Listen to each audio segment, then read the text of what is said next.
Hey, what's going on, folks? Welcome to another Pro Wrestling Talk brought to you by Blitzball Champ Gaming here on the U to the Tube. I'm your host, Blitzball Champ Jason Ingram.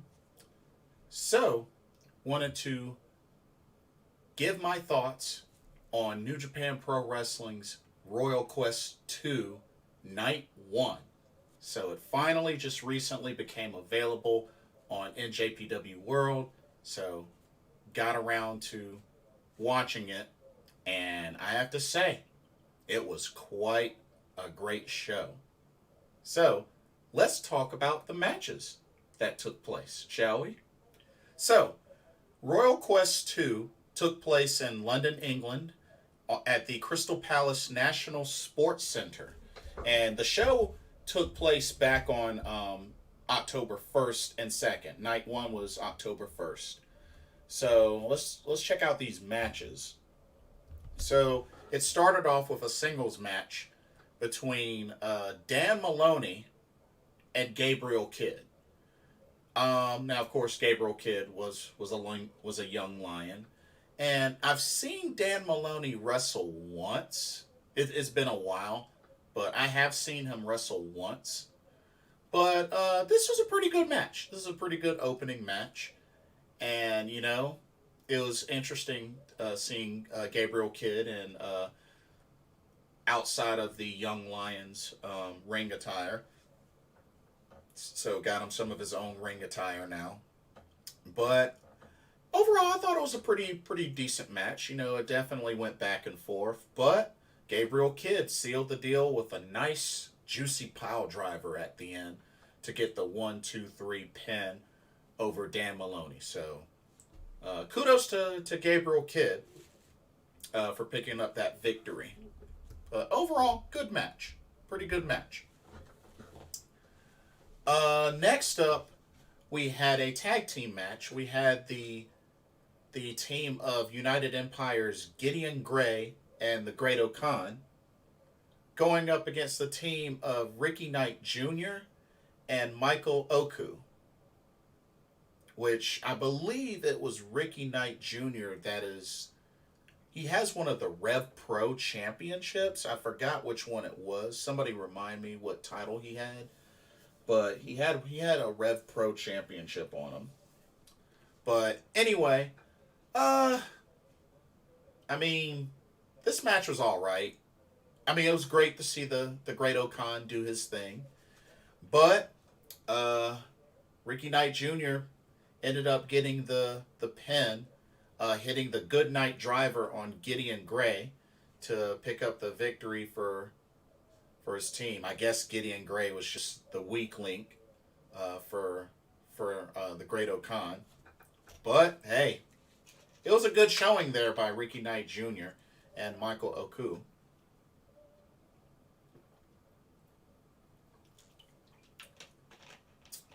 Anyways, moving on. The next match was another tag team match. We had the ladies in action. We had the team of Kanji and Jazzy Gabber, who's alpha female, teaming up to take on the team of Alex Windsor and Ava White. Now remember, both alpha female Jazzy Gabber and Ava White are in the IWGP Women's Championship Tournament. They actually faced each other in night 2. But in this match wasn't as long as I had hoped for. I think this might have been a 6 or 7 minute match, but it was not as long as I had hoped for. Because it really, I felt, was supposed to serve as the preview, for night 2, when Alpha Female and Ava White will face each other. But wasn't really long enough. So, but Alex Windsor was able to hit the GTF on Kanji, who I've never seen before. This is my first time seeing her. But Alex Windsor picks up the victory for her and Ava White. Which, I can understand the call. It keeps Jazzy Gabber and Ava White, strong in preparation for their singles match, their singles tournament match. All right, next up, we had a six-man tag, had a trios match. LIJ versus Suzuki Gun Showdown. For LIJ, we had Hiromu Takahashi, Sanada, and Tetsuya Naito taking on Suzuki Gun's Doki, El Desperado, and Zack Sabre Jr. And I have to say, the crowd was pretty lit for both sides. I felt like both teams had a good showing from the crowd. And you know what? These are two good teams, two good trios teams, and they definitely were showcased really well. Um, and like I said, I felt like the crowd was very much into this match. It was good. But overall, Tetsuya Naito, the leader of LIJ, hits the Destino on Doki for the victory for LIJ. But, it's always good to see LIJ in action. And, they did their thing. But it was a good match. I enjoyed the match, though. It was definitely a good match. And then we had another tag team match where we had the team of Zack Knight and the Bad Dude Tito taking on Chaos's Tomohiro Ishii and Kazuchika Okada, Rainmaker. Now, this was supposed to be Jonah and Bad Dude Tito, but I believe, if I remember correctly, there were traveling issues that played a part in why Jonah couldn't be there, if I remember correctly. So he was replaced with Zack Knight. So that was why that went down, because it was originally supposed to be Jonah and Bad Dude Tito. But, I'm sure they would probably wish that it would have been Jonah, because Zack Knight was on the receiving end of a vertical drop brainbuster from Tomohiro Ishii, the Stone Pitbull, as Chaos did pick up the victory. But you know something? Bad Dude Tito had a really good showing in this match. He had a very good showing. So I was actually digging his work. He's starting to grow on me. He's definitely starting to grow on me. But the Stone Pitbull puts away Zack Knight with a vertical drop brainbuster to pick up the victory for him and Kazuchika Okada. Now, an interesting segment happened after this match. Yota Tsuji came into the ring, somebody I haven't seen in a long while, and got in Tomohiro Ishii's face. Like, I'm not sure what that was about. I don't know if that's going to lead to something. But yeah, he straight up got in the ring and got in his face. So, I guess this is going to lead to a match of some sort between these two. I don't know. But it was kind of an interesting sequence. So, yeah, we'll have to see what that ends up leading to. And then next up, we had an 8-man tag team match as the team of Jado, Hikuleo, Hiroshi Tanahashi, and Tama Tonga took on Bullet Club's Gato, Doc Gallows, the Machine Gun Carl Anderson, and Switchblade Jay White, the IWGP World Heavyweight Champion. Wish this match could have been a little longer, maybe at least 15 minutes, but it wasn't 15 minutes. Other than that, the match was fine. Just wish it could have been longer. Really wish it could have been longer. But it was good to see Jado and Gato square off against each other for a bit. So I really liked that. But the Ace, hits a high fly flow on Gato to pick up the 1-2-3 victory for his team. And, not too surprised. Gato ate the pin, so not really surprised. But, pretty good match. Just wish it was longer. That's all I could say. We had a singles match. We had a special singles match as the shooter, Shota Umino, takes on Will Ospreay, the current IWGP United States Heavyweight Champion. And you know what? This was a good back and forth match. And, you know, crowd was very, very high on both of these guys. And, of course, Will Ospreay for obvious reasons. But this match was really good. And, you know, I've been really liking Shota Umino more and more that I see him in the ring. So, definitely put up a good fight. But Will Ospreay was able to get the best of him and actually beat him down with forearms to the back of Shota Umino's head to the point where the referee, which was his father, Red Shoes Umino, stopped the match and awarded the victory to Will Ospreay, to the Billy Goat. So he wins by referee stoppage, which, I mean, I'm not surprised at the outcome being that, I mean, it's his son, you know. So it was a good story. It was a good story to tell through that. So definitely was good. I was digging it. I was definitely digging it. And then the main event of Royal Quest II Night 1, the IWGP Tag Team titles were on the line as the champs, FTR, Dax Harwood, Cash Wheeler, defended against the current NJPW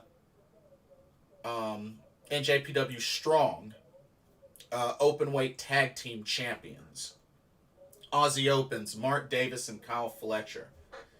And this was a phenomenal match.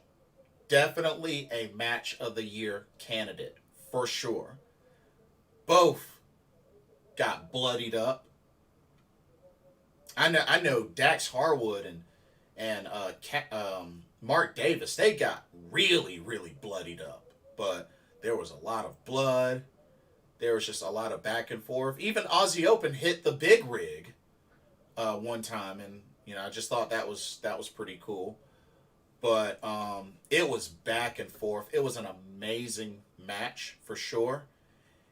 But FTR was just a little too strong that in the end and was able to hit the match-sealing big rig of their own on Kyle Fletcher to get the 1-2-3, and FTR makes their first successful defense of the IWGP Heavyweight Tag Team titles.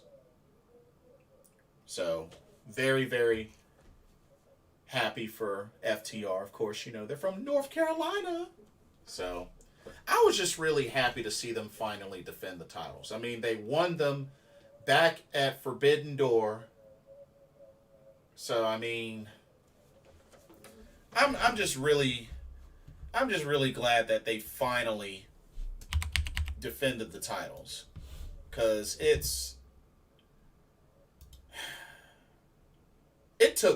felt like it took forever for them to finally defend the titles. So, I mean, it was just crazy. It was just really crazy. But, because you got to remember,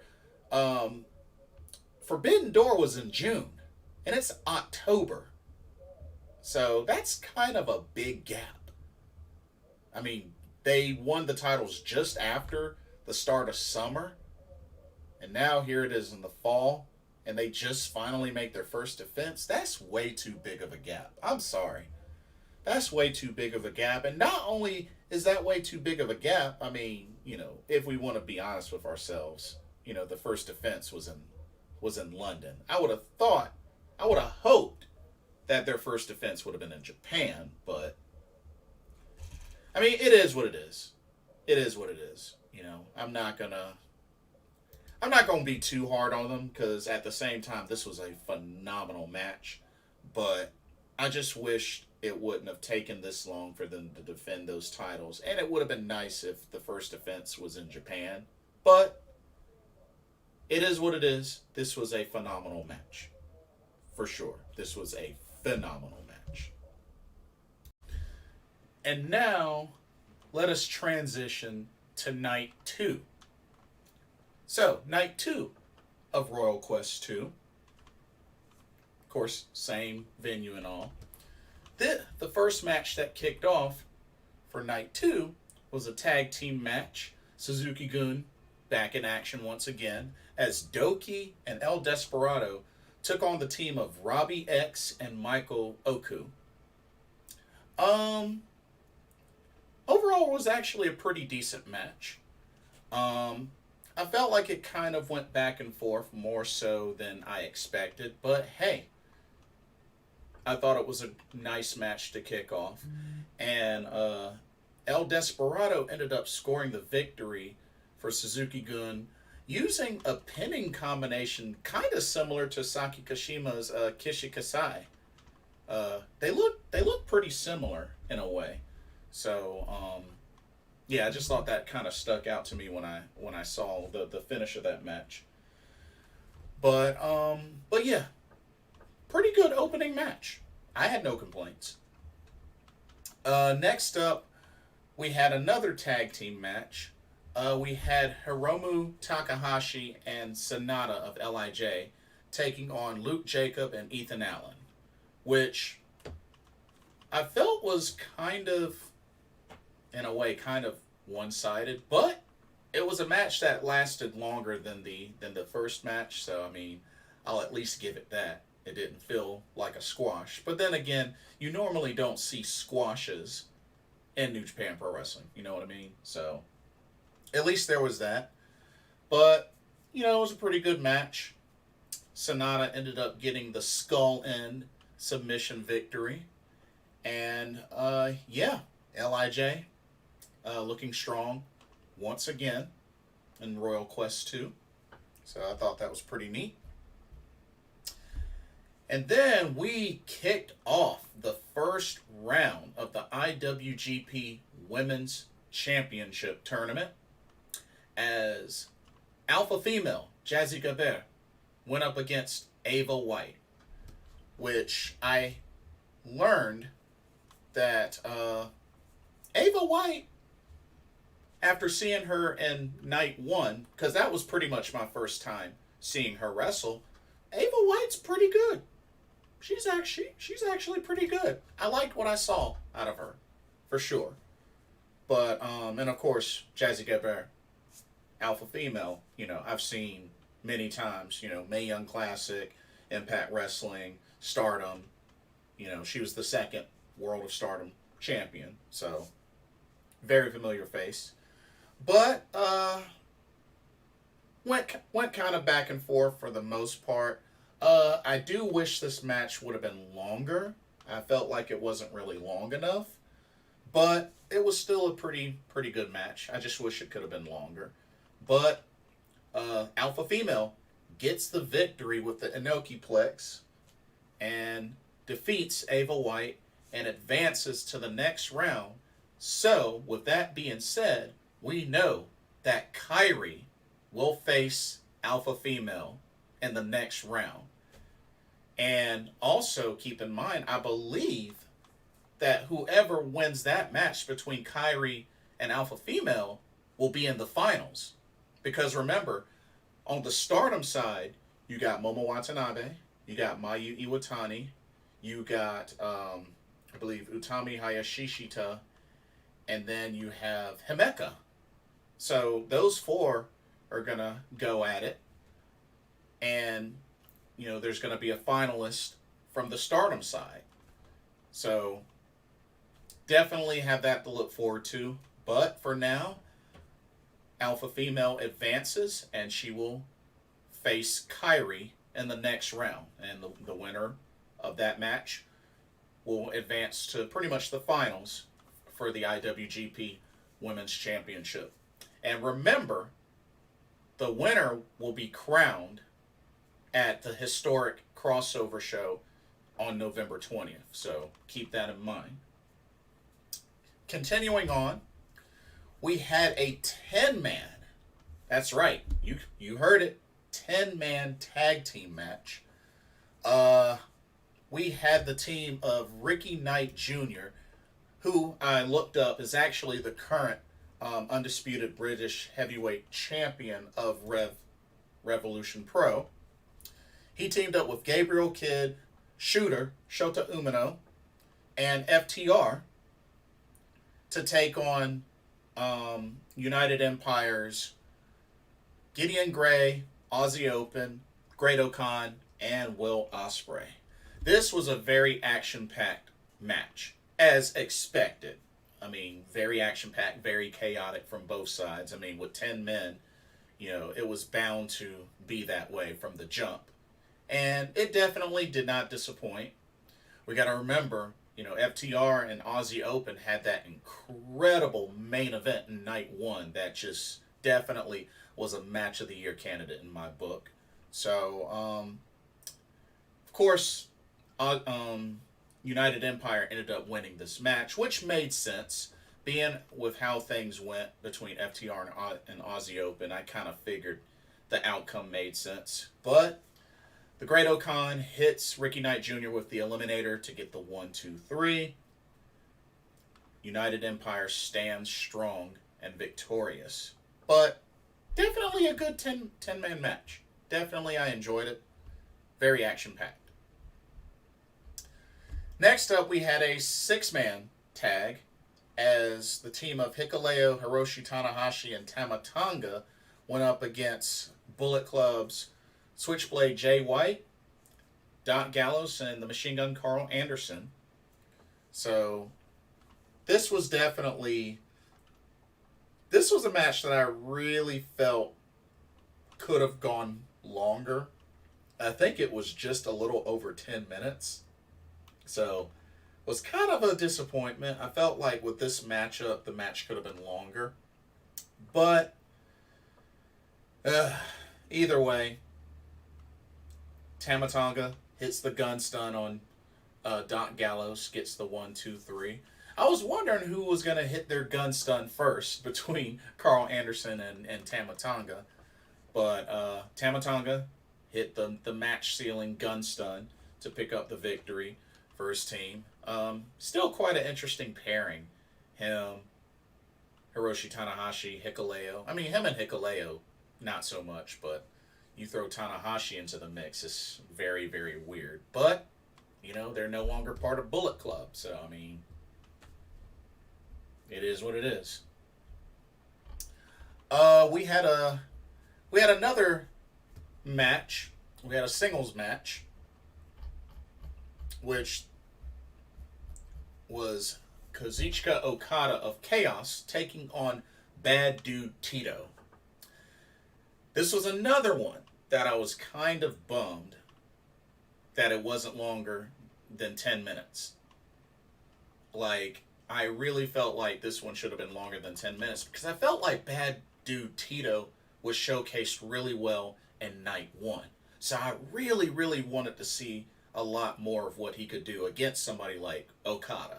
So it was really a bummer that it wasn't longer than 10 minutes. You know what I mean? So, but Okada hits the Rainmaker, gets the victory. But I would have loved if this match was at least 13 minutes. If it was 13 minutes, I think it would have looked really good for Bad Dude Tito. Because you got to remember, Jonah wasn't able to make it for the show. So it would have been a great chance to see Bad Dude Tito really showcased in night two, even better than he was in night one, which I felt like he was showcased very well in night one. But that's just my overall take on that. And we had next, which I honestly thought was the match of the night, two hard-hitting bulls going at it in a singles match in the form of Yota Tsuji versus the Stone Pit Bull Tomohiro Ishii. Now, I originally didn't remember this match ever being booked, but I think it was more so, after how things went down in night one, that face-to-face really kind of led to this. But, was it a phenomenal match. Match I enjoyed from start to finish. These two really laying it out on the line, just showcasing their power. showcasing their power back and forth. And, it's two big dudes going at it. It was very aggressive, hard hitting, very much back and forth. But the Stone Pit Bull gets the loudest bark at the end as Tomohiro Ishii hits the vertical drop brainbuster on Yota Tsuji to get the 1-2-3. But oh my goodness, it was my favorite match of night 2 of Royal Quest II. Hands down. Hands down. And then the main event is a matchup that we're very familiar with. Zack Sabre Jr. versus Tetsuya Naito. These two have wrestled each other so many times. I mean, this is really nothing new, but they have such great chemistry in the ring together, and they always put on a great match. And this one wasn't any different. Now, they've both beaten each other before, but this time around, took two Destinos back to back, actually. One kind of came out of nowhere, and then another match-sealing Destino finished off Zack Sabre Jr. And, oh man, also had that really sick spot where he kind of grabbed Naito's fingers like he was about to bend them and snap them at the same time. I was just like, ugh. I already see enough of that from Pete Dunne. Ugh. It's crazy. But that's the type of technician that Zack Sabre Jr. is. Lives up to the caliber, just tap out, as Taka Michinoku used to say as his hype man. But yeah, overall, great match. I mean, definitely, it's a matchup I'm used to seeing. These two have faced each other so many times. So, definitely delivered. Nothing different there. But Tetsuya Naito walks away with the victory in the main event of Royal Quest II. And very successful event. Very successful event. I mean, we got a banger match of the year candidate out of FTR versus Aussie Open. And the first round of the IWGP Women's Championship has started. And we got an advancement as Jazzy Gabert, alpha female, advances and will face Kairi. So definitely looking forward to that matchup. But yeah, overall, I thought Royal Quest II was a success, most definitely. And if anything, it was just really good to see FTR finally defend the IWGP tag team titles. Because they won them back in June, and it was October, and they finally defended them. Wish it wouldn't have taken so long. But next step, I want to see FTR defend the titles in Japan, on Japanese soil. But, with the World Tag League coming up and the Super Junior Tag League coming up, I'm sure this will be the best opportunity to see FTR be involved in Japan. And hopefully we'll get a chance to see them defend the tag titles in Japan. So all that should be coming up. Hopefully the sooner the better. But yeah, so that does it for New Japan Pro Wrestling Royal Quest II. And I know that we got a lot coming up. The IWGP World Television Championship Tournament continues on. I know they're starting to build the card out for a Rumble on 44th Street. So looking forward to going into that soon. And, recapping, who's advanced in the World Television Title Tournament. So keep an eye out for that. But yeah. Looking forward for the things to come for New Japan Pro Wrestling. Should be awesome. But let me know what y'all's thoughts were for Royal Quest II, both Night 1 and Night 2. Did you enjoy both nights? Did you enjoy one over the other? What'd you think of the matches? What'd you think of the outcomes of the matches? Let me know what y'all's thoughts are. Don't forget to like, comment, subscribe, hit that notification while you're at it. Thank you so much for watching. So for another pro wrestling talk, brought to you by Blitzball Champ Gaming here on the U to the Tube. I'm your host, Blitzball Champ Jason Ingram, and hope everybody has a blessed day, and I will see y'all in the next video. Peace out.